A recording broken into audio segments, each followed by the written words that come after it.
Božiček, kako pa vam lahko pomagam? Veste kaj, jaz tega ne zmorem več. Res? Gorovje dela imam, pa še cajt me je, mal povozil. A ne? A veste, kako je, če dobiš 3 milijarde in več e-mailov z željami? Mladi bi radi bitcoine, pa dobro, pa kine jaz to dobim. A ni Rudolfa vprašam ali kaj? Veste kaj, jaz resno razmišljam o novi karieri. Ja?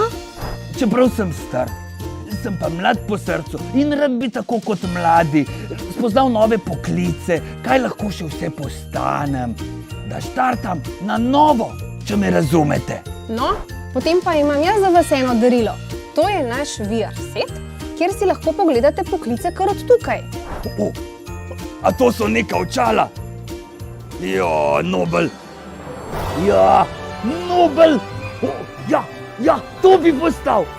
To je pa še boljše. Ne, tisto je pravo. Točno to želim postati, pa nič drugega. Ampak Božiček, kaj pa vsi razočarani otroci, ki ne bodo dobili daril? Tišmen, to imate pa prav. Rdeča minutka. A veste, kaj sem se odločil? Letos bom še Božiček, naslednje leto pa zagotovo pridem. Ja. Tako kot prejšnje in naslednje leto. Ja, kaj pač mone.